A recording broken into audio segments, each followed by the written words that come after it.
Morning debate నేను సునీత. కూటమి సర్కార్లో ఏం జరుగుతుంది? మొన్నటి వరకు లోకేష్ డిప్యూటీ సీఎం వ్యాఖ్యలపై గందరగోళం నెలకొనగా ఇప్పుడు నాగబాబు, పవన్ కళ్యాణ్ దుమారెత్తుతున్నారు. 4 దశాబ్దాలుగా టీడీపీని నిలబెట్టామని ఆయన వ్యాఖ్యానించడాన్ని టీడీపీ శ్రేణులు తప్పుపడుతున్నారు.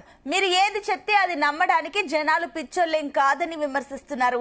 అయితే తమ నేత కూటమి ఏర్పాటు ప్రతిపాదనతోనే అధికారంలోకి వచ్చామని జన సైనికులు అంటున్నారు. మరోవైపు పిఠాపురంలో జనసేన అధినేత పవన్ కళ్యాణ్ ను ఎవరైనా తామే గెలిపించామనుకుంటే అది వారి కర్మ అన్నారు నాగబాబు.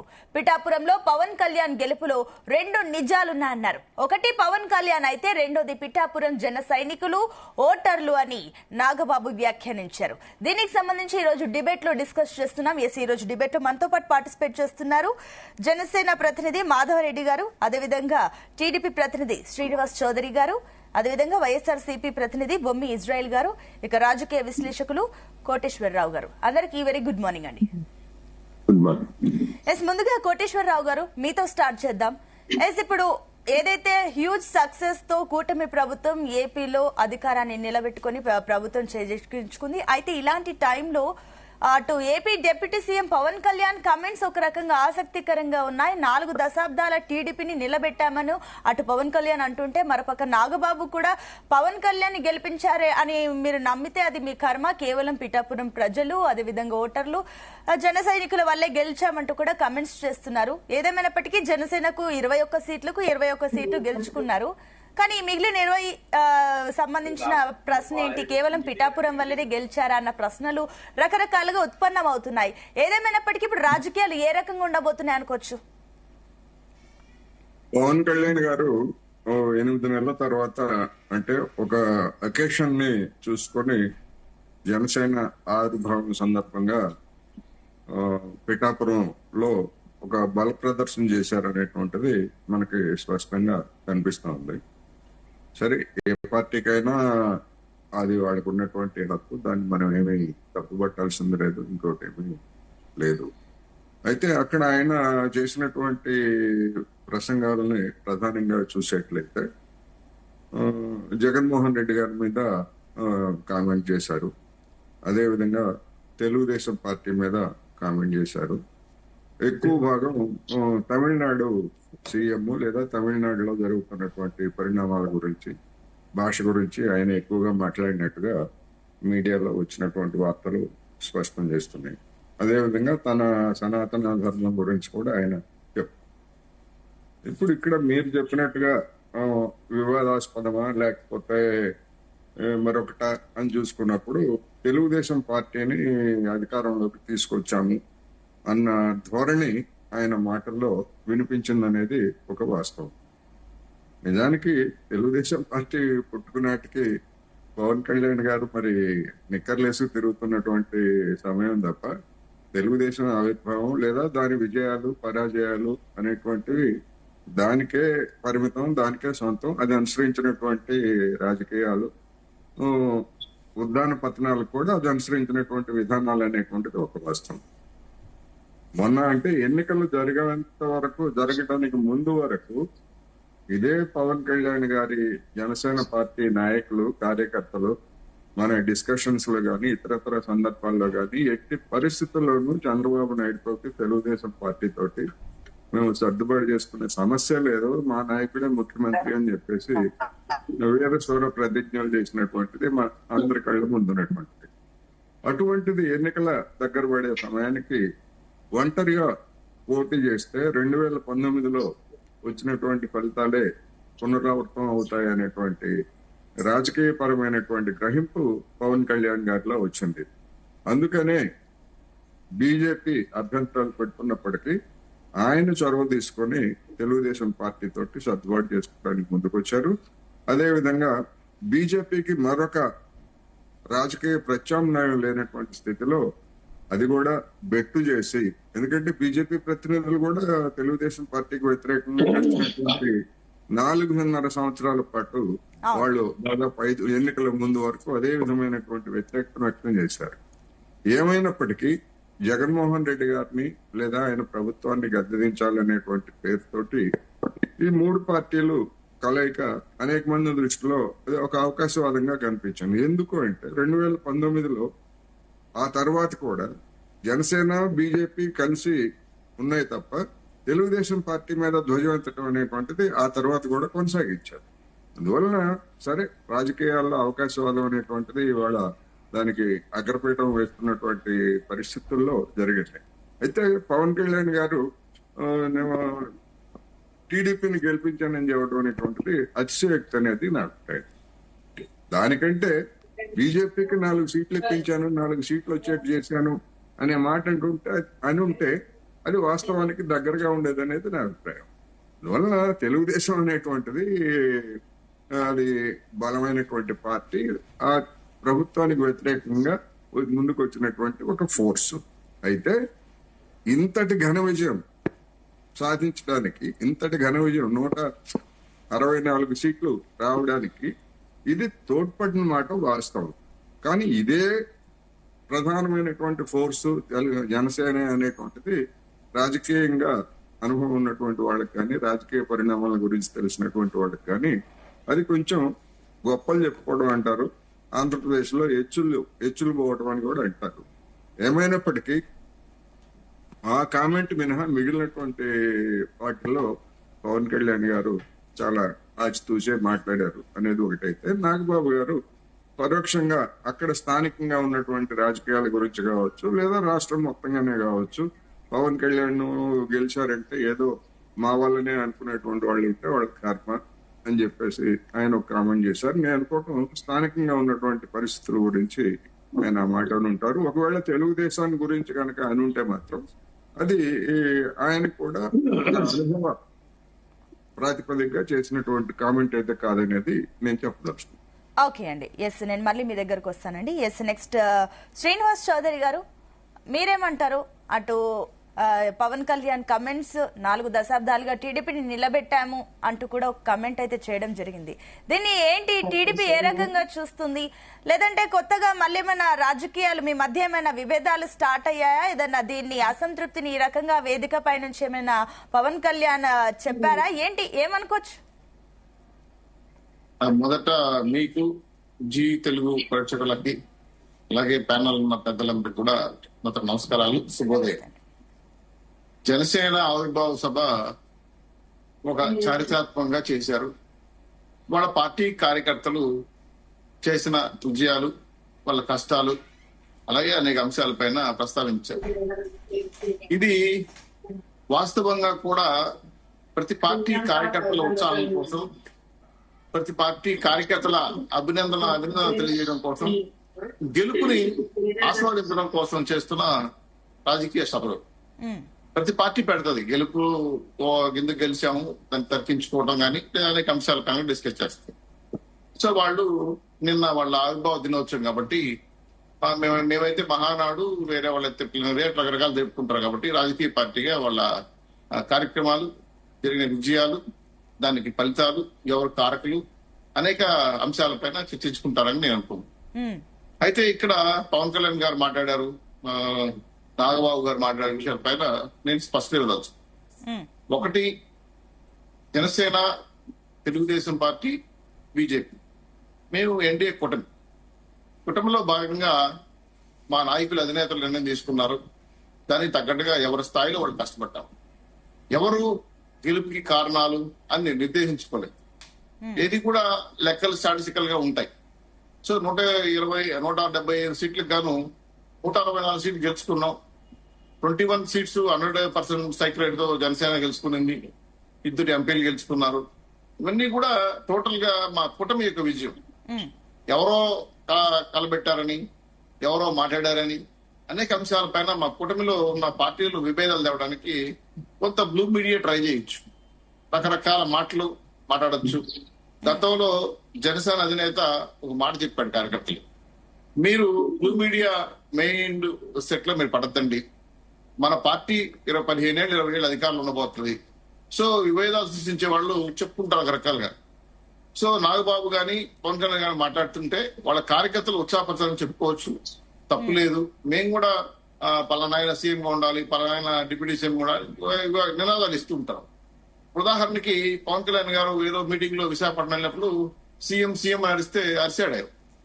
ఉండండి, మీరు కష్టపడి పని చేయండి, మీ బాధ్యత చూడండి, నేను గెలిస్తే ఎవరు సీఎం అని మనం చేసుకుందాం, పార్టీ కార్యక్రమాలు వేరు, మీరు పార్టీని పని చేయండి అని చెప్పాడు. సో నాయకులు చాలా హుందాగా బిహేవ్ చేస్తారు. మేము ఆయనకి ఎక్కడ తగ్గాలో తెలుసు, ఎక్కడ నెగ్గాలో తెలుసు.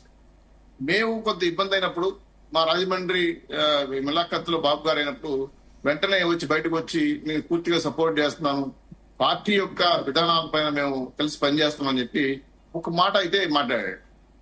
పార్టీ జనసేన పార్టీ ప్రభుత్వ వ్యతిరేక ఓటును చీరలేనని ఒక గొప్ప నినాదం తీసుకొచ్చారు. అది ఒక రకంగా చెప్పాలంటే ఒక వేవ్ లాగా వెళ్ళింది, పార్టీలో పనిచేసింది. అలాగే పార్టీ నాయకులు కూడా, పార్టీ కార్యకర్తలు కూడా పూర్తి స్థాయిలో వాళ్ళు తీసుకున్న నినాదాలపైన, వాళ్ళు తీసుకున్న నిర్ణయాలపైన కట్టుబడ్డారు. మీరు సీట్లు ఇచ్చినా, ఇటు సీట్లను ఇచ్చినా, కొన్ని సీట్లు బీజేపీకి ఇచ్చినా, కొన్ని సీట్లు టీడీపీకి తీసుకున్నా కూడా ఎక్కడ కూడా మా వివాదాలు రాలా. కొన్ని సందర్భాల్లో త్యాగాలు కూడా చేశారు. కొన్ని సీట్లు మాకు కావాలంటే వాళ్ళు కావాలన్నా మా వాళ్ళు కావాలంటే, ఇవన్నీ కూడా మా సమైక్య బంధాల్లో భాగంగా తీసుకున్న నిర్ణయాలు. మాకు ఎవరికి ఎటువంటి ఇబ్బందులు లేవు. Telugu Desam party, Janasena, BJP party 15 ఏళ్ళు 20 ఏళ్ళు అధికారులు ఉండాలనుకున్నాయి కాబట్టి చిన్న చిత్తగా వస్తుంటాయి, 5 ఏళ్ళు సమానంగా ఉండవు కాబట్టి అవన్నీ మా ఇంటర్నల్ ఇష్యూస్. ఏదైనా ప్రాబ్లమ్స్ అంత సీరియస్ గా ఉంటే మేము పరిష్కరించుకోగలం. పరిష్కరించుకోలేని స్థాయిలో పార్టీ కార్యకర్తలు, నాయకులు లేరు అని అనుకోవడం పొరపాటు. ఎవరైనా దాన్ని గతంలో గతంలో ఈయన ఉలువా లేకపోతే కొంచెం విదేశాలకు వెళ్ళాడు. అదేవిధంగా పవన్ కళ్యాణ్ గారు కూడా సనాతన ధర్మం పైన కొంత బయట టూర్లు అంటే గుళ్ళకి వెళ్ళాడు. ఆ సందర్భంలో చాలా మాటలు మాట్లాడారు. పవన్ కళ్యాణ్ గారు అందుబాటులో రాలేదు, పవన్ కళ్యాణ్ గారు గమ్మున అయిపోయారు, ఫోన్లు ఎత్తలేదు, అనేక గాసిప్స్ తీసుకొచ్చారు. అవన్నీ వాస్తవం కాదని చెప్పి మన సభలో, ఎన్టీఆర్ సభలో కూర్చోవాలి మాట్లాడుకున్న తర్వాత అన్ని పటామంచలేవి. కాబట్టి ప్రతి ఆన్సర్ కి, ప్రతి మాటకి సమాధానం చెప్పాల్సిన అవసరం కాబట్టి. ఓకే అండి, ఇప్పుడు శ్రీనివాస్ చౌదరి గారు, ఇప్పుడు ఏదైతే మా పవన్ కళ్యాణ్ కమెంట్స్ ని మీరు అంటే ఓకే, అది వారి జన సైనికులకు సంబంధించి ఉత్సాహపరిచేందుకు ఈ రకంగా మాట్లాడారని మీరు చెప్తున్నారు. ఇది ఓకే, ఇది మీరు పాజిటివ్ గా తీసుకుంటున్నప్పటికీ కొంతమంది టీడీపీ శ్రేణులు మాత్రం దీన్ని జీర్ణించుకోలేకపోతున్నారు. ఎందుకు ఈ రకంగా మాట్లాడారు అన్న సందేహం వస్తుంది. అంటే ఇప్పుడు ఎన్డీఏ కూటమి కలిసి 164 స్థానాలు గెలుచుకుంటే అందులో టీడీపీ ఏకంగా 135, జనసేన 21కి 21 సంపాదించింది, బీజేపీ 8. ఈ రకంగా చూసినా అంటే జనసేన గెలిచిందనడానికి అటు టీడీపీ మద్దతు కూడా ఉందనుకోవాలా, లేదంటే కేవలం జనసేన వల్లే టీడీపీ ఈ రోజు అధికారంలోకి వచ్చింది అని అనుకోవచ్చా? 4 దశాబ్దాలుగా ఉన్న టీడీపీని ఈ రోజు వాళ్ళు నిలబెట్టారన్నట్టుగా మాట్లాడారు పవన్ కళ్యాణ్. దీన్ని ఏ రకంగా చూస్తారు? అంటే కేవలం కార్యకర్తలే, నాయకులు మాట్లాడిన మాటలు కాదు, ఏకంగా డిప్యూటీ సీఎం పవన్ కళ్యాణ్, జనసేన అధినేత పవన్ కళ్యాణ్ మాట్లాడారు. దీన్ని ఏ రకంగా చూస్తున్నారు? ఇప్పుడు తెలుగుదేశం పార్టీ 42 సంవత్సరాలుగా ఉంది, ఎన్నో డక్కా మెక్కాలు తినింది, వేల మంది నాయకులు వచ్చిపోయారు. దాదాపు రాష్ట్రం చిరిపోయేటప్పుడు చిరుకుటాకలా ఒడిగిపోయింది. దక్షిణ భారత అంశం విషయంలో కూడా చూసాము. అదే బర్ణలాల్ బత్రాప్ జైన్ కూడా చూసాము. ఎన్నో కష్టాలు పడిన తెలుగుదేశం పార్టీ కార్యకర్తలు పార్టీ నిలబెట్టేదానికి కష్టపడ్డారు, జెండా పట్టుకున్నారు, మోసారు. ఇన్ని రోజులు ప్రయాణంలో ఎన్నో త్యాగాలు చేశారు, ప్రాణాలు ఇప్పించారు.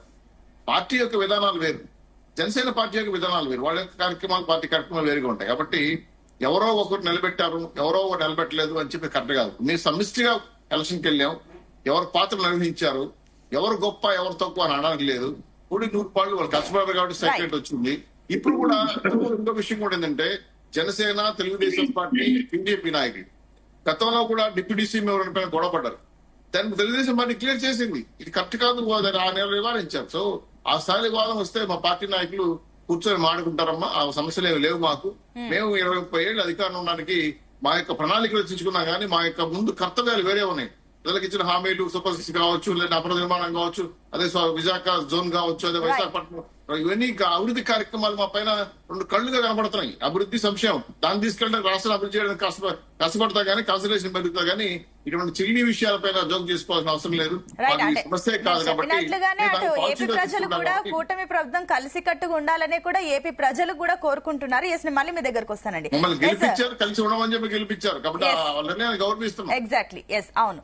ఎస్, ఇక జనసేన ప్రతినిధి కృష్ణవేణి గారు జాయిన్ అయ్యారు. Yes, Krishnaveni garu, good morning అండి.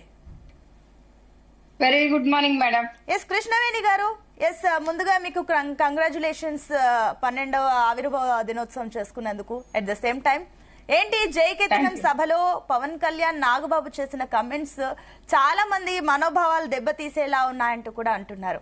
ఏంటి కేవలం పిఠాపురం ప్రజలు ఓటర్లు అక్కడున్న వాళ్ళని పవన్ కళ్యాణ్ గెలిచారా? నాగబాబు కమెంట్స్ ఏ రకంగా చూస్తున్నారు?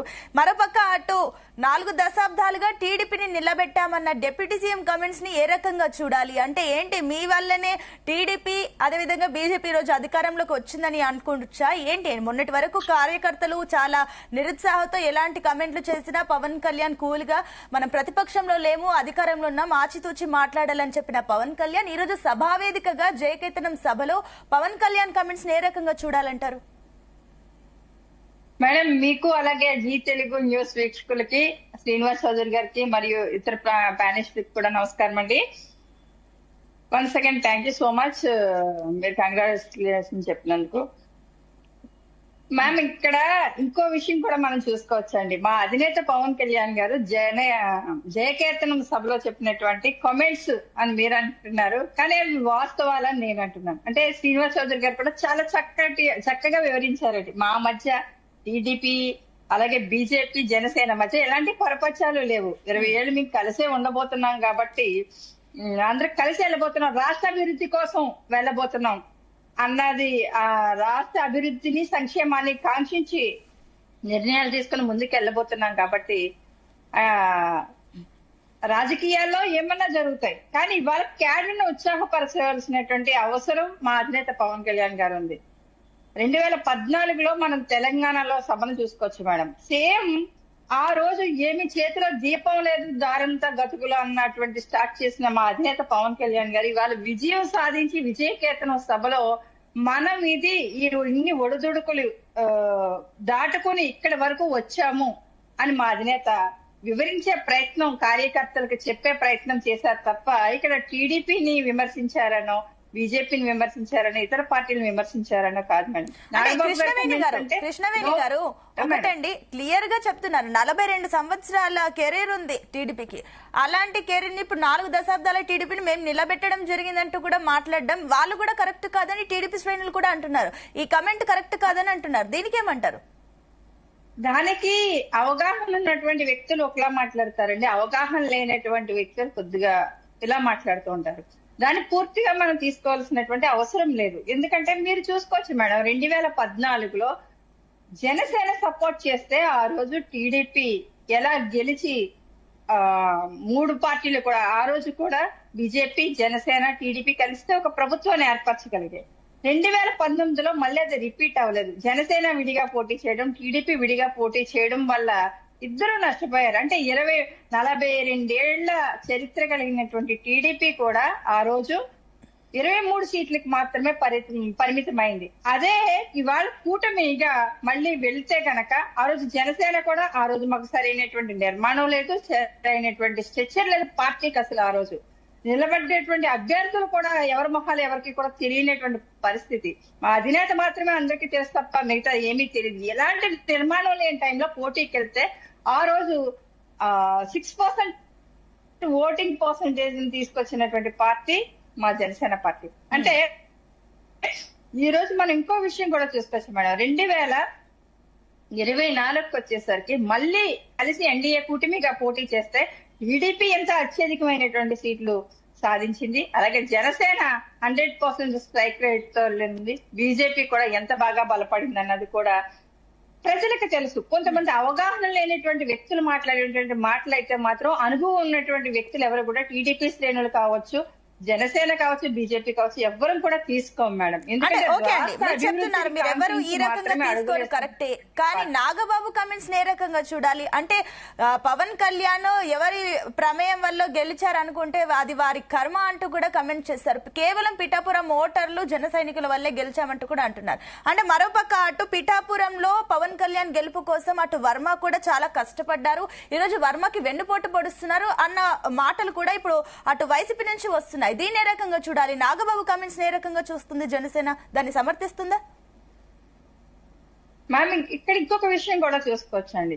వర్మ గారి విషయం గురించి వాళ్ళ టీడీపీ అధిష్టానం చూసుకుంటుంది, ఆయనకి ఏమి ఇవ్వాలి ఏంటి అన్నది కూడా టీడీపీ అధిష్టానం నిర్ణయం తప్ప ఇక్కడ జనసేన మీద బురద వేయడానికి వైసీపీ వాళ్ళు ఎప్పుడు కంకణం మీరు ఇప్పుడు ఇలా టీడీపీ వేసేస్తున్నారు కానీ పవన్ కళ్యాణ్ చంద్రబాబు కలిసి పవన్ కళ్యాణ్ కూడా హామీ ఇచ్చారు, ఒక మంచి పదవి దక్కుతుంది అన్న హామీ కూడా ఇవ్వడం జరిగిందన్న గతంలో మాటలు వినిపించాయి. దీనికి ఏమంటారు? అంటే పవన్ కళ్యాణ్ హామీ ఇవ్వలేదా వర్మకి? మ్యామ్ ఇంకొక విషయం కూడా ఇక్కడ మీకు ఒక క్లుప్తంగా క్లియర్ గా చెప్తానండి. జనసేన 80% టీడీపీ పోటీ చేస్తే 20% మాత్రమే జనసేన పోటీ చేస్తుంది. 20 కూడా కాదు, 15% మాత్రమే జనసేన పోటీ చేస్తుంది. కానీ ఇక్కడ మా వాళ్ళు మిగతా అన్ని చోట్ల కూడా త్యాగాలు చేశారు. అన్ని చోట్ల త్యాగాలు చేసినా ఎక్కడ వాళ్ళకి పూర్తిగా ఇన్ కేస్ నాతో పాటు త్యాగాలు చేసిన వ్యక్తులు చాలా మంది ఉన్నారు. మాకు ఎక్కడా కూడా పూర్తిగా న్యాయం జరగల. అంత మాత్రాన్ని మేము రోడ్డు ఎక్కినటువంటి పరిస్థితి లేదు. ఇవాళ వర్మ గారి విషయం ఒకటే తీసుకొని వచ్చి మాట్లాడుతున్నారు తప్ప జనసేన ప్రతి చోట ఎన్ని త్యాగాలు చేస్తే జనసేన నాయకులు కావచ్చు, నేతలు కావచ్చు, ఎంత త్యాగాలు చేశారు మా జన సైనికులు కావచ్చు. మీరు చెప్పింది ఎగ్జాక్ట్లీ కరెక్టే. కానీ ఈ రోజు మీ అందరి త్యాగాలు తెరపైకి రావట్లేదు, కేవలం వర్మ త్యాగమే తెరపైకి వస్తుంది. మరి జనసేన త్యాగం బయటికి రావట్లేదు. వర్మ గారి విషయం ఒకటే భూతత్వంలో వైసీపీ చూపిస్తుందంటే దీన్ని ఏ విధంగా వివక్ష అని అనుకోవచ్చు. అలాగే కూటమి మధ్య కుంపుట్లో పెట్టేటువంటి పరిస్థితి తప్ప ఇంకో విషయం కూడా క్లియర్ గా చెప్తాను మేడం. అక్కడ నాగబాబు గారు చేసినటువంటి కామెంట్స్ కూడా జనం గెలిపించారని చెప్పారు. వర్మ గారు ఏమి అక్కడ పని చేయలేదని ఆయన చెప్పలేదు కదా మేడం. కాకపోతే కొద్ది మంది వర్మ గారు అని ఎందుకు అనుకోవాలి, అక్కడ కొద్ది మంది ప్రచారం, కొంతమంది ఫేక్ ప్రచారం కూడా నడుస్తుంది. కాబట్టి పిఠాపురం ప్రజలు 2 చోట్ల ఓడిపోయినటువంటి వ్యక్తిని గుండెల్లో పెట్టుకుని గెలిపించారు. పిఠాపురం నియోజకవర్గ ప్రజలని వాళ్ళకి శుభాకాంక్షలు కానీ వాళ్ళకి ధన్యవాదాలు తెలియజేసేటువంటి అంశంలోనే నాగబాబు గారు మాట్లాడడం తప్ప ఇక్కడ భూతత్వంలో చూడాల్సినటువంటి అవసరం లేదండి. వర్మ గారి విషయం పూర్తిగా టీడీపీ అధిష్టానం నిర్ణయం. దాంట్లో మా జనసేన ఎటువంటి ప్రమేయం లేదు. ఇక్కడ వైసీపీ చేస్తున్నటువంటి దుష్ప్రచారాన్ని కూడా ఖచ్చితంగా మేము ఖండించి తీరాలి. రైట్ అండి, ఇంట్రెస్టింగ్ పాయింట్ చెప్పారు. దాని గురించి మళ్ళీ డిస్కస్ చేద్దాం. నేను మళ్ళీ మీ దగ్గరకు వస్తాను. ఎస్, వైసీపీ వర్షన్ కూడా విందాం. ఎస్, ఇజ్రాయెల్ గారు గుడ్ మార్నింగ్ అండి. Good morning madam. ఏంటి అసలు అటు జయకేతనం సభ తర్వాత వైసీపీ సీరియస్ గా ఎక్కువగా రియాక్ట్ అవుతుంది చాలా సందర్భం. నిన్న నుంచి స్టార్ట్ అవ్వక ముందు నుంచి కూడా వైసీపీ నుంచి రకరకాల విమర్శలు వస్తున్నాయి. అండ్ మీరు అనుకున్నట్లుగానే కొన్ని కమెంట్లు కూడా వినిపించాయి, అటు పవన్ కళ్యాణ్ నుంచి కానివ్వండి, నాగబాబు నుంచి కానివ్వండి. దీన్ని ఏ రకంగా చూస్తుంది వైసీపీ? మేడం, ముందుగా ప్యానల్ ఉన్నటువంటి సభ్యులందరికీ నమస్కారం. అలాగే జీ తెలుగు ప్రేక్షకులకి అందరికీ నమస్కారం. మీకు కూడా గుడ్ మార్నింగ్ చెప్తున్నారు. ఇప్పుడు సహజంగా పార్టీ కార్యక్రమాలు, పార్టీ ఆవిర్భావ దినోత్సవాలు ఆ పార్టీ అధినాయకత్వాన్ని బట్టి, ఆ పార్టీ యొక్క సిద్ధాంతాలు బట్టి నడుపుకుంటూ ఉంటారు. అందులో మేమేమి తప్పు పట్టట్లేదు. సరే, కార్యక్రమం పెట్టినప్పుడు అక్కడ నాగబాబు గారు మొదటగా చాలా కామెంట్ చేశారు. మా జగన్మోహన్ రెడ్డి గారి మీద చాలా కామెంట్ చేశారు. ఎలక్షన్ ముందు పడుకున్నారు, ఆయన ఇంకా నిద్రలోనున్నారు, ఇంకా మేల్కోలేదు, మొన్నే నిద్రలోంచి పారాకలు పలికి మళ్ళీ పడుకున్నారు, అది 20 సంవత్సరాల దాకా ఉంది. సరే, ఏమైనప్పటికీ ఒక పార్టీ గెలుపోవటములు అనేది ప్రజలు నిర్ణయిస్తారు. దేవుడి దయ వల్ల మీరందరూ ఒక కూటమిగా ఏర్పడి సింగిల్ గా రాకుండా, ఇప్పుడు కృష్ణవేణి గారు చెప్పినట్టుగా 2019లో ఎవరు సింగిల్ గా పోటీ చేస్తే ఎవరు సత్తా ఏంటి అనేది ఆ రోజున తెలిసిపోయింది. 2024 వచ్చేటప్పటికీ ఏది అయినప్పటికీ కూడా సింగిల్ గా వెళ్తే మనం చేయలేము, అందరం కలిసే చెయ్యాలి, కలిసి పోరాడితే గాని జగన్మోహన్ రెడ్డి గారిని ఎదుర్కోలేమన్న కూటమి పోటీ చేశారు.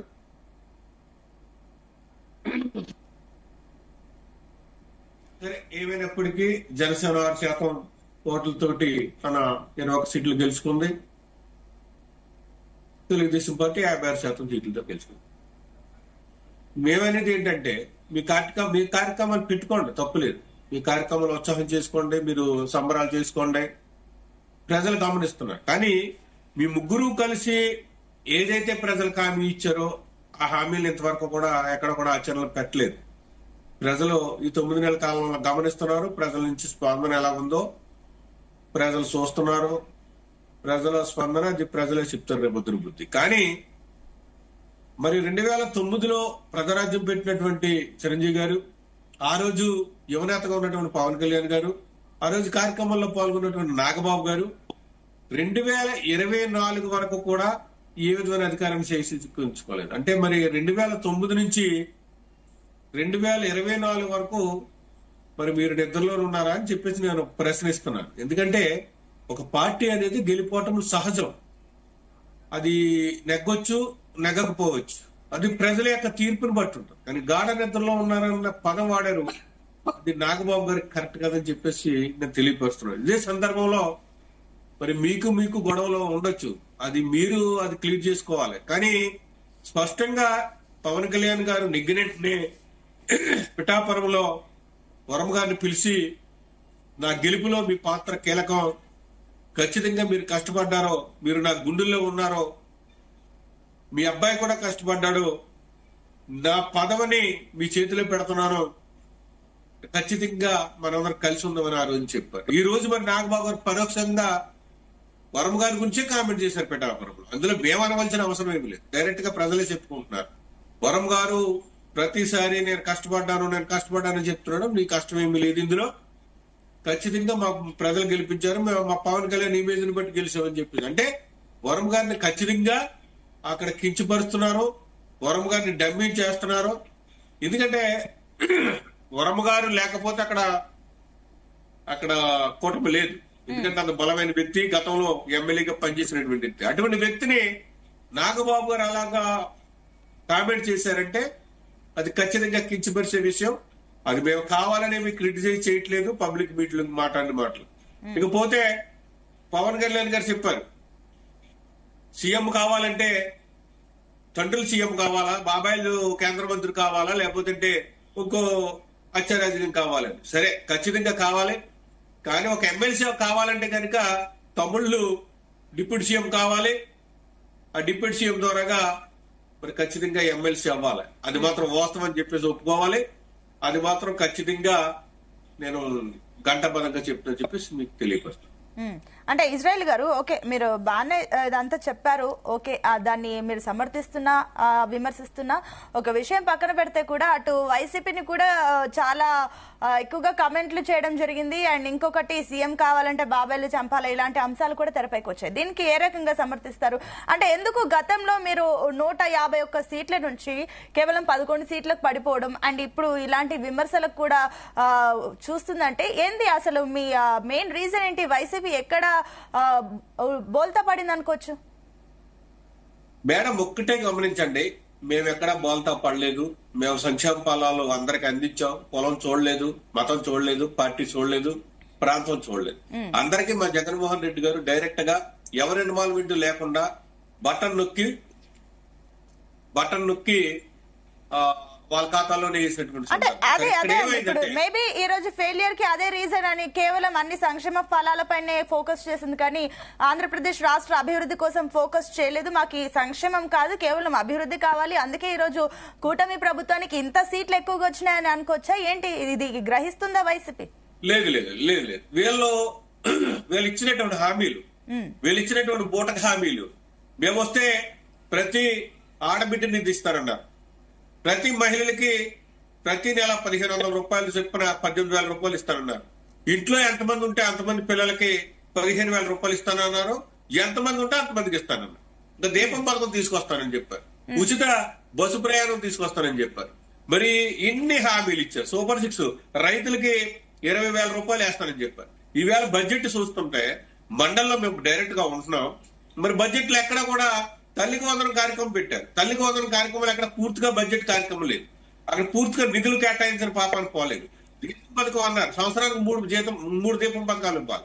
ఒక్కటే ఇచ్చారు, ఒక్క పథకమే ఇచ్చారు. ఇంతవరకు కూడా 3 పథకాలు ఎప్పుడే మార్చి వచ్చేసింది. ఈ బడ్జెట్ అంతా అయిపోయింది గత సంవత్సరం. ఈ సంవత్సరం మళ్ళీ స్టార్ట్ అవుతుంది, ఈ మార్చి కోసం స్టార్ట్ అవుతుంది. అంటే మీరు ఇవ్వాల్సినటువంటి 2 దీపం, ఒక్క నిమిషం మేడం, 2 నిమిషాలు 3 ఇవ్వాల్సినటువంటి దీపం పథకాలు ఒక్కటే ఇచ్చారు, 2 కోత విధించారు. తల్లికి వందన కార్యక్రమం ఈ సంవత్సరం క్లోజ్ అయిపోయినట్టే లెక్క, మే నెలలో ఇస్తారంటారు. అంటే ఒక సంవత్సరం వేస్ట్ అయిపోయింది. ఇక ఆడబిడ్డ నిధి, ఆడవాళ్ళకి మొత్తం 1,500 రూపాయలు చొప్పున 18,000 రూపాయలు ఇస్తారని మాట ఇచ్చారు. ఇంతవరకు ఈ దిక్కు మొక్కు లేదు. మన దీపావళికి ఉచిత బస్సు ప్రయాణం కార్యక్రమం చేస్తానని చెప్పారు. ఇటువంటి హామీలు, ఇటువంటి బూటక హామీలన్నీ ప్రజలు ఏంటంటే పెడతానంటే ఆశ, కొడతానంటే భయం. ఎక్కువ పెడతానన్నారు కాబట్టి చంద్రబాబు నాయుడు గారు, ఓహో జగన్మోహన్ రెడ్డి గారి కంటే చంద్రబాబు నాయుడు గారు ఎక్కువ ఇస్తారు అనుకున్నారు. ఇక విద్యార్థులకు వచ్చేటప్పటికి నిరుద్యోగ భృతి ఇస్తారన్నారు. 20 లక్షల ఉద్యోగాలు ఇస్తారన్నారు. ప్రతి సంవత్సరం 4 లక్షల ఉద్యోగాలు జాబ్ క్యాలెండర్ విడుదల చేస్తారని చెప్పారు. ఇంతవరకు కూడా ఊసే లేదు. బడ్జెట్ లో ఎక్కడ కూడా నిరుద్యోగ వృత్తి గురించి అంటే ఇప్పటికే జనం మోసపోయారు. ఇటువంటి మోసపూరితమైనటువంటి వాగ్దానాల వల్ల వీళ్ళ ముగ్గురు కలవడం వల్ల వచ్చినటువంటి మెజార్టీ తప్ప సింగిల్ గా వచ్చి దమ్ముంటే సింగిల్ గా ఎవరికాలు పోటీ చేయమని చెప్పండి, మమ్మల్ని ఎదుర్కోమని చెప్పండి. అయినప్పటికీ కూడా ప్రజలు మమ్మల్ని 40% ఓటు శాతం మాకు వైఎస్ఆర్ కాంగ్రెస్ పార్టీకి ఇచ్చారు. జగన్మోహన్ రెడ్డి గారు ఎక్కడికి వెళ్తే అక్కడ ప్రపంచం కింద ప్రజలు వస్తున్నారు. ఇదంతా కూడా ప్రజలు గమనిస్తున్నారని చెప్పి సందర్భంగా తెలియపరుస్తారు. ఓకే, రైట్ అండి. I'll come back to later. Yes, next Madhav Reddy గారు. Yes, good morning. Good morning అండి. సో ఏంటి, ముందుగా మీకు కూడా కంగ్రాచులేషన్స్ 12వ ఆవిర్భావ దినోత్సవం సెలబ్రేట్ చేసుకున్నందుకు. అట్ ద సేమ్ టైం అటు జనసేన అధినేత పవన్ కళ్యాణ్ మాట్లాడిన కమెంట్స్ ని ఏ రకంగా చూడొచ్చు? ఏంటి 4 దశాబ్దాల టీడీపీని నిలబెట్టామని అటు deputy CM Pawan Kalyan comments ని ఏ రకంగా చూస్తున్నారు? అండ్ అదేవిధంగా నాగబాబు కమెంట్స్ ని ఏ రకంగా చూస్తున్నారు? ఆయన గెలిచారు, పవన్ కళ్యాణ్ ఈ రోజు గెలిచారంటే ఎవరో అనుకోవడం అది వారి మూర్ఖత్వం అన్న కమెంట్స్ వినిపిస్తున్నాయి. దీనికి ఏమంటారు? Good morning madam. యాక్చువల్లీ మా కృష్ణవేణి మేడం అలాగే టీడీపీ సార్ చెప్పారు, అవగాహన అనుభవం లేని నాయకులు ఇలా మాట్లాడతారు. కూటమి ప్రభుత్వం అనేది అందరం కలిసికట్టుగా ఆంధ్రప్రదేశ్ డెవలప్మెంట్ కోసం చేస్తున్నారు తప్ప వీటిలలో ఈ బ్లూ మీడియా ఎప్పుడైతే కూటమి ఏర్పడుతుంది అలాంటి ఎప్పుడు ఒక రాష్ట్రంలో ఒక ఇష్యూని క్రియేట్ చేసి ప్రయత్నించేది ఏంటి అంటే వైసీపీ ఇలాంటిది వాళ్ళకు వెన్నుతో పెట్టిన విద్య ఇలాంటివి చేయడానికి.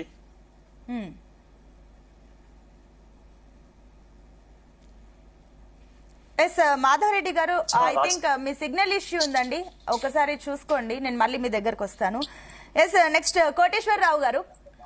సో మీరేమంటారు? ఇప్పుడు ఏవైతే పవన్ కళ్యాణ్ నాగబాబు చేసిన కామెంట్లు ఏ రకంగా ఉన్నాయో, ఇప్పుడు వైసీపీ వర్షన్ కూడా మీరు వినడం అయితే జరిగింది. అంటే ఇక్కడ వైసీపీ వర్షన్ వింటుంటే కూడా ఇక్కడ వర్మకి వెన్నుపోటు పొడవడం జరిగింది. అంత ఈ రోజు పిఠాపురంలో పవన్ కళ్యాణ్ గెలిచారంటే వర్మ కూడా చాలా కష్టపడ్డారు, ఈ రోజు వర్మకి వెన్నుపోటు పొడుస్తున్నారంటూ రకరకాల అంశాలు అయితే ఈ రోజు తెరపైకి వస్తున్నాయి. ఏదేమైనప్పటికీ అటు పవన్ కళ్యాణ్ నాగబాబు వ్యాఖ్యలు ఈ రోజు రాజకీయంగా ఎవరికి లాభం చేకూరుతుంది? అండ్ అదే విధంగా కూటమి ప్రభుత్వంలో ఏమన్నా కొత్తగా చిచ్చు ఏర్పడే అవకాశాలు ఉన్నాయనుకోవచ్చా? ఏంటి, మీరు ఏ రకంగా చూస్తున్నారు దీన్ని? ఇప్పుడు వర్మ గారికి సానుభూతి ప్రకటించడం, లేకపోతే ఆయనకు అన్యాయం జరిగిందని వైసీపీ చెప్పడం అదొక రాజకీయ ఎత్తుగడలో భాగం. దాన్ని అర్థం చేసుకున్నంత అమాయకంగా పిఠాపురం ప్రజలు గాని లేకపోతే మరొకరు గాని ఉండరనేది గమనించాలి. వాళ్ల పార్టీ విషయానికి వస్తే పెండెం దొరబాబు అనేటువంటి మాజీ ఎమ్మెల్యేని వాళ్ళు పక్కన పెట్టినటువంటి తీరు, ఆయన అసంతృప్తితోటి అదే జనసేన పార్టీలో చేరినటువంటిది కూడా మనం గమనంలోకి తీసుకోవాలి. అందుకని మరి ఆ పెండెం దొరబాబుకి ఎందుకని వైసీపీ అన్యాయం చేసింది, ఆ వంగ గీత గారిని ఎందుకు తీసుకొచ్చి పెట్టారు అనేటువంటిది కూడా వాళ్ళు చెప్పాలి. మరి పెండెం దొరబాబుకి కూడా అన్యాయం చేసినట్టే కదా వైసీపీ. ఆ పార్టీలో న్యాయం జరగదు, అన్యాయం చేశాడనే కదా ఆయన బయటకు వచ్చి జనసేన పార్టీలో చేరింది. అందుకని రాజకీయాల్లో ఇటువంటి అవకాశం దొరికినప్పుడు ఎవరైనా దాన్ని అట్లా ఉపయోగించుకుంటారు. ఇక్కడ నేను చెప్పదలుచుకుంది ఏంటంటే, నేను మరొకసారి పవన్ కళ్యాణ్ గారి మాటలు వెనుక మన కృష్ణవేణి మేడం గారు స్పష్టంగా చెప్పారు. 2014లో మేము బలపరిచిన కారణంగా తెలుగుదేశం పార్టీ వచ్చింది, 2019లో మేము వ్యతిరేకించిన కారణంగా తెలుగుదేశం పార్టీ ఓడిపోయింది, 2024లో మళ్ళా మేము బలపరిచిన కారణంగా తెలుగుదేశం పార్టీ గెలిచింది. ఇది ఇవాళ మేడం గారు ఇవాళ కొత్తగా చెప్పడం కాదు. పవన్ కళ్యాణ్ గారి మీద కూడా ఇదే విధమైనటువంటి ఆలోచన ద్వారా డెఫినెట్ గా పనిచేస్తా ఉంది. ఆ పనిచేసిన ఆ నేపథ్యంలోనే మేము తెలుగుదేశం పార్టీని తిరిగి అధికారంలోకి తీసుకొచ్చామనేటువంటి మాట ఆయన వాడారు తప్ప అసలేమీ లేకుండా ఏదో యథాలాపంగా కార్యకర్తలను ఉత్సాహపరచడానికి అయితే అని నేను అనుకోవట్లే. ఎందుకంటే ఆ వైఖరి ఆ పార్టీలో ఉంది. జనసేన పార్టీలో మేమే కింగ్ మేకర్స్ గా ఉన్నాం. గతంలో చంద్రబాబు నాయుడు గారిని ఓడించినా ఇప్పుడు గెలిపించినా గానీ మాదే కీలకమైనటువంటి పాత్ర వాళ్ళలో ఉన్నది. ఇక్కడ గమనించాల్సింది ఏంటంటే, ఇప్పుడు ప్రభుత్వ వ్యతిరేక ఓటు చేయకూడదు అని చెప్పేసి తర్వాత పవన్ కళ్యాణ్ గారు ఒక నినాదం అందుకున్నారు. మరి అదే పవన్ కళ్యాణ్ గారు మరి ఎన్నికలు అయిపోగానే మరి ఆ తెలుగుదేశం పార్టీని ఒకవైపు విమర్శిస్తూనే బీజేపీ తోటి 2024లో జరగబోయేటువంటి ఎన్నికల కోసం 2020లోనే ఒక రాజకీయ ఒప్పందం చేసుకొని మేము ఇద్దరం కలిసి పోటీ చేస్తామని చెప్పేసి చెప్పారు. మరి అప్పుడు ప్రభుత్వ వ్యతిరేకత అనేటువంటి అంశం పవన్ కళ్యాణ్ గారికి కానీ లేదా బీజేపీకి కానీ లేదా ఆ రోజు మరి ఆ విధమైనటువంటి ఎక్కడ స్వతంత్ర భారతదేశ చరిత్రలో రాజకీయ పార్టీలను చూసినప్పుడు 4 ఏళ్ల తర్వాత జరగబోయేటువంటి ఎన్నికల్లో ముందుగానే మేము పోటీ చేస్తామని రాతపూర్వకమైనటువంటి ఒప్పందం చేసుకున్నటువంటి తీరు బీజేపీ జనసేన మధ్యనే కనిపించింది. సరే, అది వాళ్ళ పార్టీ అంతర్గత వ్యవహారం. కానీ మరి అప్పుడు ప్రభుత్వ వ్యతిరేకత ఏమైంది? ఆ తర్వాత కూడా ప్రభుత్వ వ్యతిరేకత ఉన్నటువంటిది క్రమంగా పెరుగుతున్నప్పుడు ఎక్కడ తెలుగుదేశం పార్టీ తోటి వాళ్ళు ఏమి సయోధ్యకు రావడానికి కానీ లేదా మనం కలిసి పనిచేద్దామని కానీ ఎక్కడ తెలుగుదేశం వైపు నుంచి అది లేదు. అదేవిధంగా బీజేపీ జనసేన వైపు నుంచి లేదు. ఎప్పుడైతే చంద్రబాబు నాయుడు గారిని అరెస్ట్ చేశారో ఆ అరెస్ట్ చేసినటువంటి తీరు ఆంధ్రప్రదేశ్ లో ఒక స్పార్క్ లాగా తెలుగుదేశం పార్టీకి ఫేవర్ గా వాతావరణం మారిందో అది చూసిన తర్వాత ఇక మనం ఒంటరిగా బీజేపీని నమ్ముకుంటే ఈ రాష్ట్రంలో మనకి భవిష్యత్తు లేదు అనేటువంటిది జనసేనలో కలిగినటువంటి అభిప్రాయం. దానికి అనుగుణంగానే వెళ్లి ఆయన చంద్రబాబు నాయుడు గారితో ఏకపక్షంగా ఆయన మద్దతు ప్రకటించడం, కలిసి పనిచేస్తాం, ఇవన్నీ కూడా మనం చూసాం. అందుకని ప్రభుత్వ వ్యతిరేకత అనేటువంటి మొదటి నుంచి జనసేన బీజేపీ ఎజెండాలో లేదు. చివరిలో ఎన్నికలకు ముందు వచ్చింది తప్ప మరొకటి కాదు. సరే, ఏమైనప్పటికీ డెఫినెట్ గా నేను ముందే చెప్పినట్టుగా వీళ్ళు కలవటం అనేటువంటిది కూడా తెలుగుదేశం ప్లస్ పాయింట్ తప్ప బేసిక్ పాయింట్ కాదు. మౌలికంగా తెలుగుదేశానికి ఉన్నటువంటి బలం ఓడిపోయినప్పుడు గాని గెలిచినప్పుడు గాని 2014లో ఓడిపోయినప్పుడు 44% పైన ఓట్లు వచ్చాయి, ఓడిపోయినప్పుడు 39% వచ్చాయి. తిరిగి మళ్ళా ఈ కూటమితో వచ్చినప్పుడు 45% ఓట్లు వచ్చాయి. అందుకని దానికి ఒక సాలిడ్ ఓటింగ్ శాతం ఉన్నది. ఇది ఒక ఫ్యాక్టర్ తప్ప వీళ్ళే మేమే గెలిపించాము అని కనుక ఎవరైనా అనుకున్నట్లయితే అది రాజకీయంగా మెచ్యూరిటీతో చేసేటువంటి ప్రకటనలు కాదని మాత్రం నేను అంటే కోటేశ్వరరావు గారు మీరు చెప్పినట్లుగా ఎగ్జాక్ట్లీ మేబీ ఈ కాన్ఫిడెన్స్ తర్వాత ఇప్పుడు పెరిగింది, వారి ఈ రకంగా వాళ్ళ వల్లనే టీడీపీ ఈ రోజు ఈ స్థానంలో ఉందని అనుకోవచ్చు. బట్ ఇక్కడ వారి నుంచి కూడా జనసేన నుంచి ఒక కమెంట్ 100% స్ట్రైక్ రేట్ తో మేము గెలవడం జరిగింది అంటూ కూడా ఆ కమెంట్ ని కూడా చూస్తున్నాం. సో ఏంటి ఈ రెండు కారణాల వల్ల ఇప్పుడు రానున్న టీడీపీ అదేవిధంగా జనసేన కూటమి వల్ల ఏమైనా భవిష్యత్తులో వీరిద్దరి మధ్య ఏమైనా విభేదాలకు ఒక చిచ్చు పెట్టే అవకాశాలు ఉన్నాయనుకోవచ్చా ఈ అంశాలు?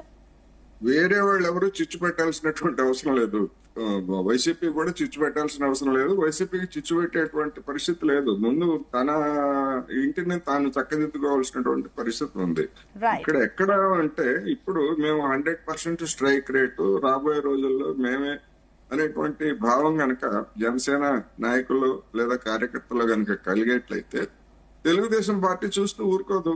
మనం చూసాము కూటమి అధికారానికి వచ్చిన తర్వాత పవన్ కళ్యాణ్ గారు చొరవతోటి చేసినటువంటి కొన్ని కామెంట్స్ వంగల్పూడి అనిత గారి మీద, అదేవిధంగా బియ్యం వ్యవహారంలో చేసినటువంటి కామెంట్స్ ఇవన్నీ చూసిన తర్వాత, అదేవిధంగా తిరుపతి ఉదంతాల మీద చూసిన తర్వాత తెలుగుదేశం జాగ్రత్త పడింది. చంద్రబాబు నాయుడు గారినే డామినేట్ చేసే విధంగా పవన్ కళ్యాణ్ గారు ఎత్తులు వేస్తున్నారనేటువంటిది అందరికి కలిగినటువంటి అభిప్రాయం. తెలుగుదేశం పార్టీలో కూడా అది కలిగింది.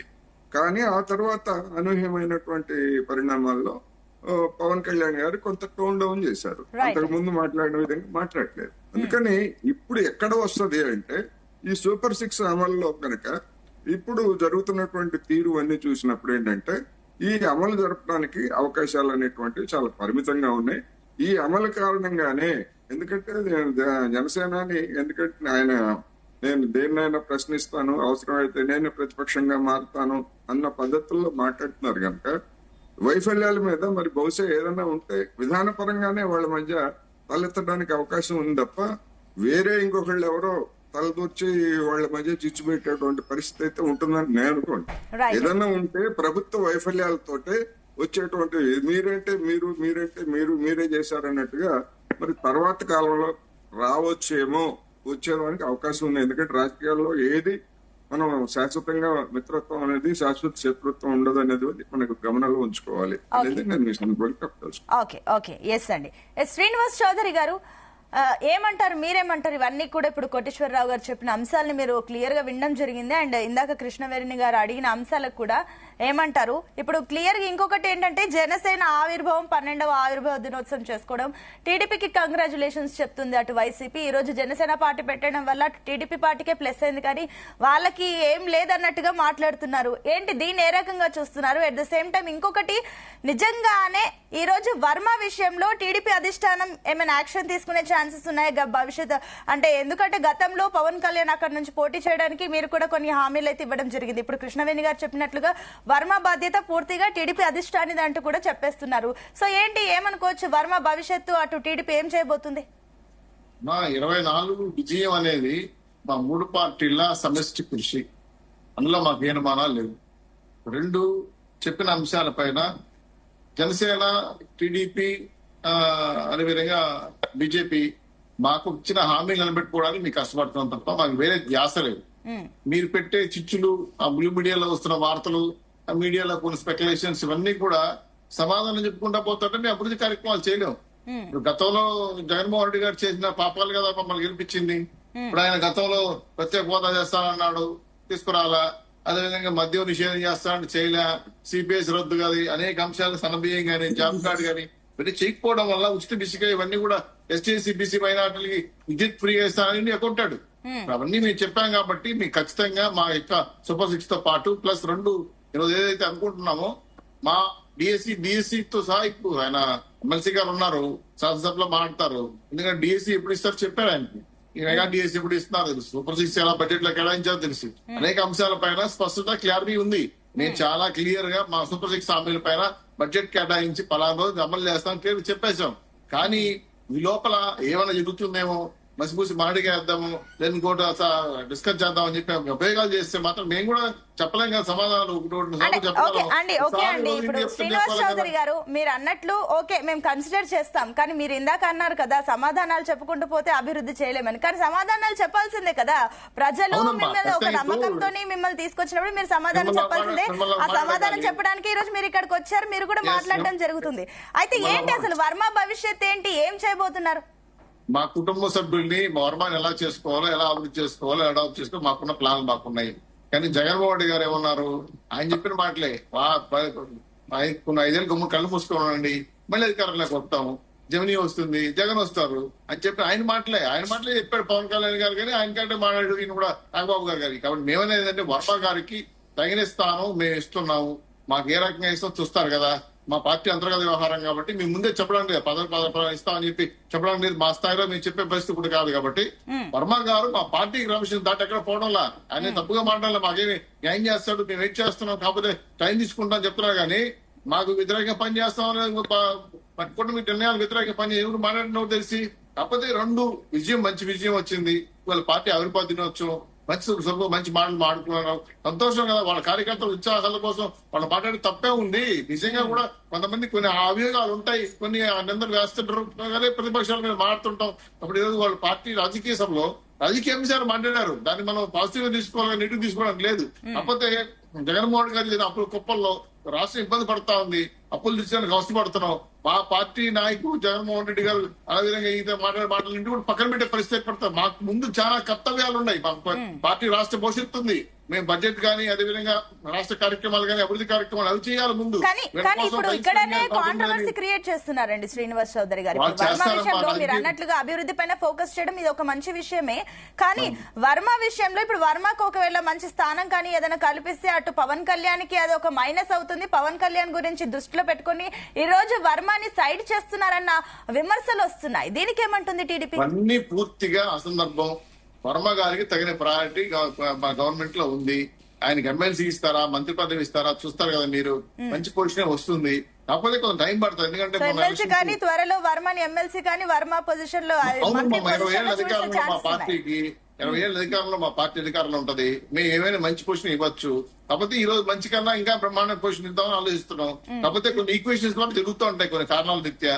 కాబట్టి మా వర్మ గారికి మా యొక్క పరిస్థితిలో దాటిపోయే పరిస్థితి లేదు. కాబట్టి 2 వర్మ గారు కూడా పాజిటివ్ థింకింగ్ తో వెళ్తున్నాడు.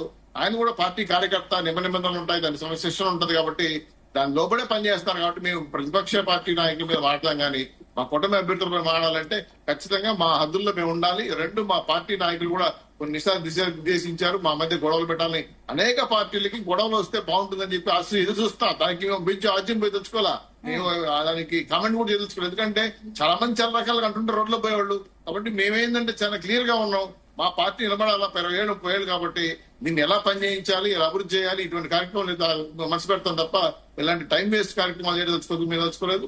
రెండో విషయం కూడా ఏంటంటే ఎవరైనా ఇట్లాంటి తప్పుడు మార్గాలు, తప్పుడు మాటలు, తప్పుడు ఫేక్ న్యూస్లు మాట్లాడే వాళ్ళకి కూడా చెప్తున్నాం మేము. ఎన్డీఏ కూటమి 3 పార్టీలు మీరు ఏం చేసినా జరగదు, ఏం చేసినా చేసుకోవాలి. కాకపోతే కాలయాపన కోసం మీరు చెప్పుకోవడానికి విమర్శ చేయడానికి పనికొస్తుంది తప్ప రాష్ట్ర వ్యాప్తంగా మాకు జనసేన తెలుగుదేశం పార్టీ కలిసి పనిచేయమని చెప్పి, కలిసి రాష్ట్రాన్ని అభివృద్ధి చేయమని చెప్పి ప్రజలు ఇచ్చి కోరుకున్నారు. ప్రజలు ఇచ్చిన తీర్పిది, దాన్ని మీరు గౌరవించాలి, రెస్పాన్సిబిలిటీ తీసుకోవాలి, బాధ్యత వహించాలి, కష్టపడాలి. అంతేగాని 164 సీట్లు ఇచ్చారు కదా అహంతో వీగిపోయినా అంటే మేము బాగుపడితే బాగుపడుతుంది. మీ ఒళ్ళు దగ్గర పెట్టుకుని పరిపాలన చేయాలి, గుర్తుపెట్టుకోండి.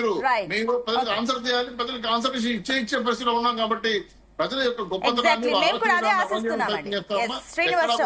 తీసుకోదలుచుకోలేదు మేము. క్లియర్ ఇది ప్రజల తీర్పు. కృష్ణవేణి గారు మీరేమంటారు? సో ఇప్పుడు ఈ 12 ఏళ్ల నుంచి జనసేన ఓటమిలు చూసింది, గెలుపుని చూస్తుంది, అన్ని కూడా ఆస్వాదిస్తుంది. అట్ ద సేమ్ టైం ఏం చేయబోతుంది అన్న ప్రశ్నలు వస్తున్నాయి. ఈ 12 సంవత్సరాల ఆవిర్భావ దినోత్సవం ఏదైతే మీరు చేసుకున్నారో అటు కేవలం అది కంగ్రాచులేషన్స్ టీడీపీకి వెళ్తుంది, ఎందుకంటే చేయడం వల్ల టీడీపీకి లాభం జరిగిందే తప్ప ఇక్కడ బీజేపీకి జనసేనకి ఏమీ ఒరగలేదన్న కమెంట్లు వస్తున్నాయి. దీనికి ఏమంటారా? అండ్ ఇందాక మీరు చెప్పినట్లుగా మరి టీడీపీ అధిష్టానం దానిపైన సంబంధించి వర్మ విషయంలో ఒక స్టాండ్ తీసుకుంటుందంటూ కూడా ఒక భరోసా అయితే రావడం జరిగింది. ఏంటి మీరేమంటారు? అదే మ్యామ్, పూర్తిగా వరుణ్ గారి విషయం అయితే శ్రీనివాస్ చౌదరి గారు చెప్పినట్టు వాళ్ళ అధిష్టానం నిర్ణయం, చంద్రబాబు నాయుడు గారు సీఎం గారి నిర్ణయం కాబట్టి వరుణ్ గారికి కూడా తగినటువంటి గౌరవం ఇస్తారనే అనుకుంటున్నాము. జనసేన మీద నిందలేసేటువంటి పరిస్థితి అయితే మాత్రం వైసీపీ చేస్తుంది. కానీ అటు వరుణ్ గారు కానీ ఇటు జనసేన కానీ ఖండిస్తూనే ఉన్నాం. మా మధ్య ఏమి పరపక్షాలు లేవు. కాకపోతే నిన్న జరిగింది జనసేనకి సంబంధించినటువంటి విజయోత్సవ సభ కాబట్టి, జయకేతనం సభ కాబట్టి, అంటే నిన్న పవన్ కళ్యాణ్ గారు కూడా ఒక మంచి కమెంట్ చేశారు మేడం. అంటే 100% స్ట్రైక్ రేట్ అనేది మనకి ఒక పసిబిడ్డ లాంటిది. ఈ పసిబిడ్డని మనం కాపాడుకుని పెంచుకోవాలని కేడర్ కి దిశానిర్దేశం చేయడం జరిగింది. అంటే 2019 ఘోర ఓటమి తర్వాత ఇవాళ కూటమి ప్రభుత్వంలో మాకు టీడీపీ సహకరించినా, మేము టీడీపీకి సహకరించినా, బీజేపీ సహకరించినా కలిసి రాష్ట్ర అభివృద్ధి కోసం, రాష్ట్ర ప్రయోజనాల కోసం మాత్రమే ఈ నిర్ణయం తీసుకుని అడుగులు వేస్తున్నానని ఆ రోజు మా అధినేత పవన్ కళ్యాణ్ గారు నిర్ణయం ప్రకటించినప్పుడు కూడా మా కేడర్ లో కూడా కొంచెం నిరుత్సాహం ఎదురయ్యింది. ఎందుకంటే చాలా మంది అంటే ఒక పార్టీ పెట్టిన తర్వాత 11 ఏళ్లు నిస్వార్థంగా ఒక అధినేత వెనకాల ఏ అధికారాన్ని చవి చూడకుండా ఘోర ఓటమిలో 2019 ఎన్నికల ఫలితాలు వచ్చినప్పటికీ కూడా ఆయన వెనకాల నడిచినటువంటి వ్యక్తుల్లో నేను కూడా ఉన్నాను. కాకపోతే నిస్వార్థంగా పనిచేసి సీట్లను త్యాగం చేసినటువంటి వ్యక్తులు చాలా మంది ఉన్నారు. అంటే ఇవాళ మా అధినేత పవన్ కళ్యాణ్ గారు కూడా నిన్న చెప్పడం జరిగింది, ఒక పసిబిడ్డలాగా దీన్ని కాపాడుకుని అందరూ కూడా ఎదిగే దిశగా రేపొద్దుట మన పార్టీ పుంజుకొని ముందుకు వెళ్ళబోతుంది. ప్రజలు నమ్మి మనకి ఇంత మంచి అవకాశాన్ని ఇచ్చారు కాబట్టి అందరం కూడా ప్రజలకు న్యాయం చేయాలి. అంటే ప్రభుత్వంలో మేము ప్రభుత్వాన్ని గెలిపించేస్తాము అని ఎవరి పనులు వాళ్ళు చూసుకుంటూ, అంటే అందరూ కూడా జనసేనలో ఉన్న వాళ్ళందరూ కూడా చాలా మంది డబ్బున్న వాళ్ళు కాదండి, అందరూ మిడిల్ క్లాస్ కు సంబంధించిన వాళ్ళు, కొంతమంది లోయర్ మిడిల్ క్లాస్ కు సంబంధించిన వ్యక్తులు కూడా ఉన్నారు. అలాంటి వ్యక్తులు రాజకీయాల్లోకి వచ్చి రాణించాలి అంటే చాలా కష్టమైనటువంటి పని. అయినప్పటికీ కూడా ఆయన నమ్మారు, ఆయన నాయకత్వాన్ని నమ్మారు, ఆయన ఆశీస్ సిద్ధాంతాలు నమ్మారు కాబట్టే నిన్న జయకేతనం సభలో అంత కోలాహలంగా, అంత పండగ వాతావరణంలో ఆ కార్యక్రమం జరిగింది. కానీ నిన్న మా పిఎస్సి చైర్మన్ మరియు రాష్ట్ర పౌర సరఫరాల శాఖ మంత్రి వర్యులు నాదెండ్ల మనోహర్ గారు కూడా ఒక మాట చెప్పారండి. అంటే ప్రభుత్వాన్ని గెలిపించేసాం, మన పని అయిపోయిందంటే కుదరదు. జన సైనికులు కానీ, నాయకులు కానీ, వీర మహిళలు కానీ ప్రభుత్వంలో కూడా భాగస్వామ్యం ఉన్నాం కాబట్టి ప్రజలకు చేయాల్సినటువంటి అభివృద్ధి ఫలాలన్నీ కూడా మీరు దగ్గరుండి అందించాలి. అంటే కూటమి ప్రభుత్వంలో ఉన్నటువంటి మిగతా కేడర్తో కలిపి సత్సంబంధాలతో ముందుకెళ్లాలని ఆయన ఒక మంచి కామెంట్ చేశారండి. Right. ఇదంతా కూడా కేడర్ లో నూతన ఉత్సాహాన్ని అయితే మాత్రం నింపింది. ఖచ్చితంగా జనసేన దేశంలోనే ఒక తిరిగిలేని శక్తిగా అయితే మాత్రం ఎదగబోతుందని 11 ఏళ్లుగా ఏదైతే నమ్మామో ఇప్పుడు కూడా అదే నమ్ముతూ మా అధినేత పవన్ కళ్యాణ్ గారి మీద అదే నమ్మకంతో ఈ 25 ఏళ్ల ప్రస్థానంలో ఖచ్చితంగా మేము అనుకున్నది అయితే మాత్రం సాధిస్తాము. ఇజ్రాయెల్ గారు మీరేమంటారు? సో ఫైనల్ గా మీరు ఏదైతే కమెంట్లు చేశారో దానికి సంబంధించి అటు శ్రీనివాస్ చౌదరి గారి నుంచి కూడా ఆన్సర్ అయితే రావడం జరిగింది. వర్మ విషయంలో మా కుటుంబ సభ్యుడి విషయంలో తగిన గౌరవం తనకి ఎప్పటికైనా వస్తుందంటూ కూడా వారు అయితే క్లారిటీగా ఉన్నారు. సో దీనికి ఏమంటారు మీరు? Final comments please. మేడం, వాళ్ళ కూటమిలో ఉన్న నాయకుల గురించి లేదంటే వరం గారి గురించి మాట్లాడవలసిన మాకు పని ఏమి లేదు. అక్కడ మీరే వాటి గురించి హైలైట్ చేసి ఇప్పుడు పని లేదంటే ఇలా కాదమ్మా, అక్కడ నాగబాబు గారు డైరెక్ట్ గా మాట్లాడారు. అక్కడ ఆ మీటింగ్ లో నాగబాబు గారే వరం గారి గురించి మాట్లాడారు. ఎందుకంటే ఎవరో వల్ల మేము నెగ్గాము, మా వల్లే నెగ్గింది, మా వల్లే పవన్ కళ్యాణ్ నెగ్గాడంటే కనుక వాళ్ళ కర్మ అని చెప్పేసి నాగబాబు గారు మాట్లాడారు. దాన్ని మాకు ఆపదిస్తే ఎలాగా?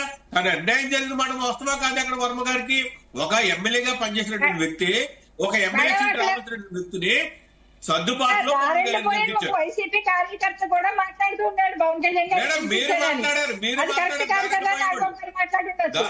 దారిని పోయే వాళ్ళందరూ కూడా రాజకీయ నాయకులు అవుతారు. కానీ మీరు కొన్నాళ్ళు దారిని తిరిగారు. 14 సంవత్సరాలు 12 సంవత్సరాలు తిరిగారు మేడం, తిరిగారు. ఓకే అండి, కృష్ణవేణి గారు టాపిక్ డివియేట్ అవుతుందండి. ఇజ్రాయెల్ గారు ఫైనల్ కామెంట్స్ 30 సెకండ్స్. మేడం, గెలిపోవటం అనేది సహజము, కానీ అది వాపును చూసి బల్పు అనుకోవడం కరెక్ట్ కాదు. మీకు సింగిల్ గా మీకు దమ్ము ధైర్యం ఉంటే, ప్రజల్లో మీకు బలం ఉందనుకుంటే కనుక వచ్చే యాక్షన్ అయినా సరే మీరు సింగిల్ గా రండి చూద్దాం. అప్పుడు ఎవరు సత్తా ఏంటో తెలిసిపోద్ది. జగన్మోహన్ గారు సత్తా ఏంటి, పవన్ కళ్యాణ్ గారు సత్తా ఏంటి, చంద్రబాబు నాయుడు గారు సత్తా ఏంటి, లేదంటే ఇంకో బీజేపీ వచ్చే ఎలక్షన్ సింగిల్ గా వస్తారా చూద్దామండి. ఇంకా టైం ఉందిగా. చూద్దాం మరి శ్రీనివాస్ చౌదరి గారు అన్నట్లు భవిష్యత్తులో వైసీపీ సింగిల్ గా వెళ్తుందా, ఏ రకంగా వెళ్తుందో చూద్దాం. ఎస్ ఎనివే థ్యాంక్ యూ అండి అందరికీ కూడా డిబేట్ లో పార్టిసిపేట్ చేసినందుకు. ఎస్ మొత్తం మీద అటు 4 దశాబ్దాల టీడీపీని నిలబెట్టామన్న డిప్యూటీ సీఎం కమెంట్స్ ని మాత్రం అటు టీడీపీ దాన్ని సమర్థిస్తుంది. కేవలం జన సైనికుల్లో జోష్ నింపడానికి